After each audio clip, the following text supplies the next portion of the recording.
அனைவருக்கும் வணக்கம். நான் உங்கள் சாந்தி பேசுறேங்க. இன்றைய பதிவுல நாம என்ன பார்க்க போறோம் அப்படின்னா, இந்த வருடத்தின் கடைசி அமாவாசை இன்று இந்த இரண்டு பொருளையும் சேர்த்து பீரோவில் வையுங்கள்னு சொல்லியிருக்கேன். அது என்னென்ன பொருட்கள் அப்படிங்கிறத பத்தி இந்த பதிவுல நாம தெளிவாக பார்க்கலாம்.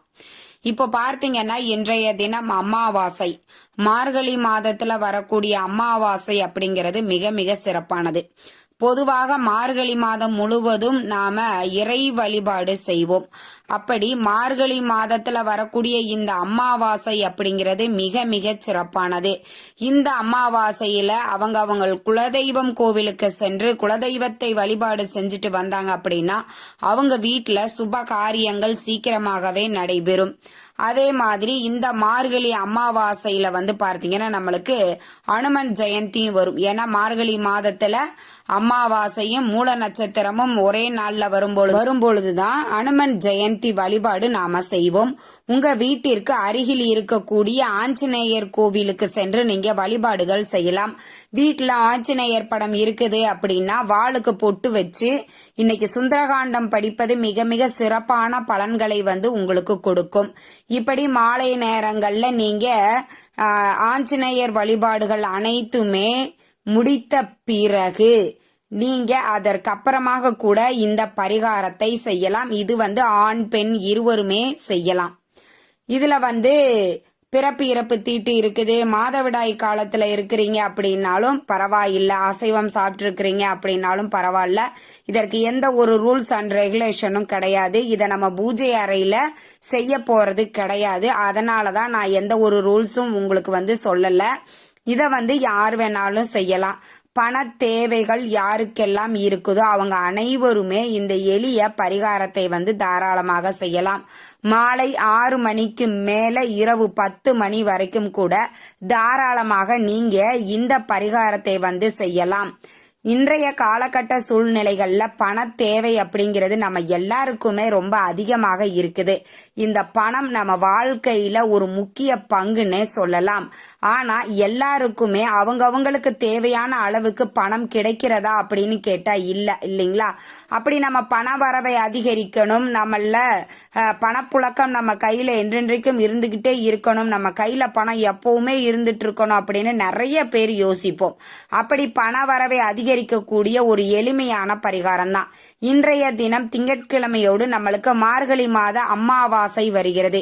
இந்த அமாவாசையில அனுமன் ஜெயந்தியும் நம்மளுக்கு வருது. இப்படி ஒரே நாள்ல 2-3 விசேஷங்கள் ஒன்றாக வரும் நாட்கள்ல நாம செய்யக்கூடிய வழிபாடுகள் பரிகாரங்கள் அனைத்திற்குமே 2 மடங்கு அதிகப்படியான பலன்கள் நம்மளுக்கு கிடைக்கும்.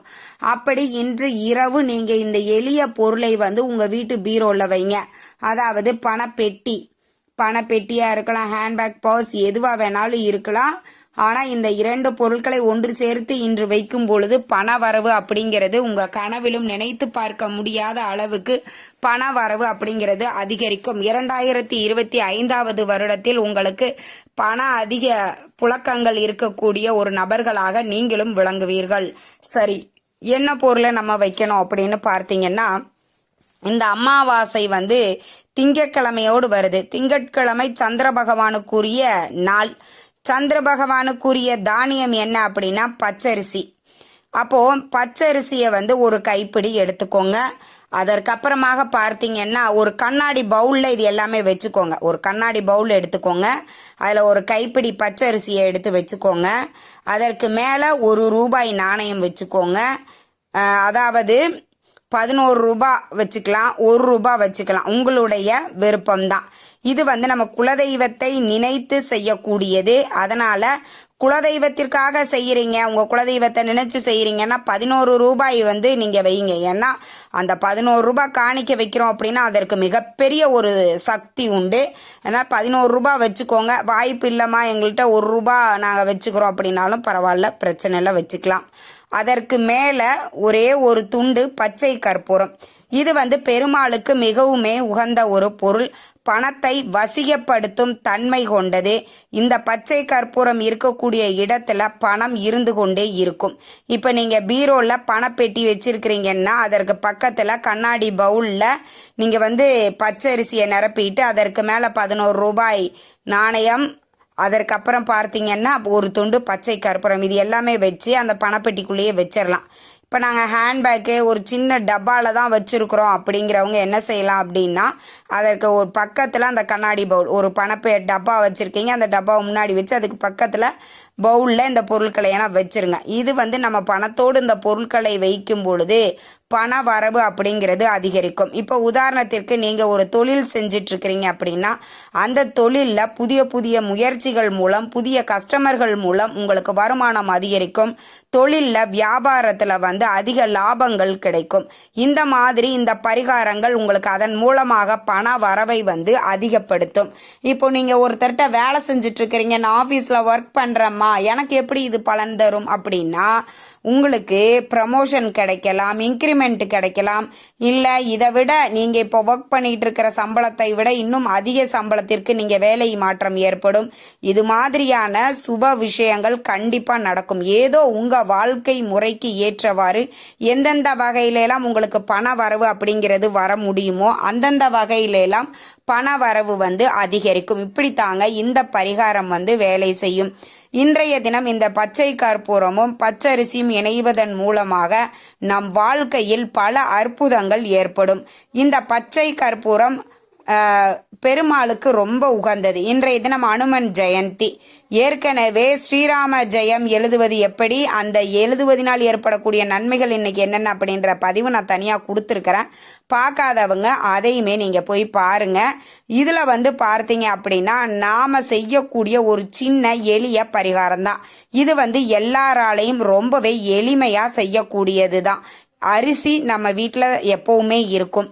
பூஜை அறையில் என்ன இருக்குதோ இல்லையோ பச்சை கற்பூரம், சாம்பிராணி, தூபம் போடுவதற்கு சாம்பிராணி, ஊதுபத்தி, எண்ணெய், திரி, விளக்குன்னு எப்பவுமே பூஜைக்கு தேவையான பொருட்கள் நம்ம வீட்டில் வாங்கி வச்சிருப்போம்.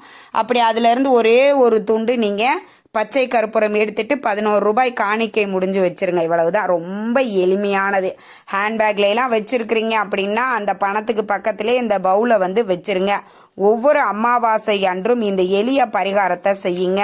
கண்டிப்பா இதை நீங்க வைக்கும் பொழுது உங்க குலதெய்வத்தை மனதார பிரார்த்தனை பண்ணிக்கோங்க. என்றென்றைக்கும் எங்க வீட்டில் செல்வம் நிறைந்து இருக்கணும், நீதான் அருள் புரிய வேண்டும் அப்படின்னு உங்க குலதெய்வத்தை நினைத்து மனதார பிரார்த்தனை பண்ணிட்டு இந்த பொருட்களை எல்லாம் ஒரு கண்ணாடி பவுல்ல ஒன்றாக சேர்த்து வச்சிடுங்க. கண்டிப்பா நம்பிக்கையோட செய்யுங்க. நிச்சயம் பண வரவு அப்படிங்கிறது அதிகரிக்கும். எதையுமே ஃபர்ஸ்ட் நீங்க நம்பிக்கையோட இது நம்மளுக்கு கண்டிப்பா நடக்கும்னு நம்பினால் மட்டுமே அது நடந்தேறும். நம்மளுடைய எண்ணங்கள் மட்டுமே நம் வாழ்க்கையில் பிரதிபலிக்கும். அதை எப்பவுமே நீங்க ஞாபகத்துல வச்சுக்கோங்க. எப்பவுமே பாசிட்டிவா திங்க் பண்ணுங்க. இந்த தகவல் உங்களுக்கு ரொம்பவுமே பயனுள்ளதாக இருந்திருக்கும்னு நினைக்கிறேன். வீடியோ பிடிச்சிருந்தா லைக் பண்ணுங்க, ஷேர் பண்ணுங்க, கமெண்ட் பண்ணுங்க. இந்த பதிவை உங்களுடைய உற்றார் உறவினர்கள் நண்பர்களுக்கும் ஷேர் பண்ணுங்க. அவங்களும் பார்த்து பயன்பெறட்டும். நன்றி, வணக்கம்.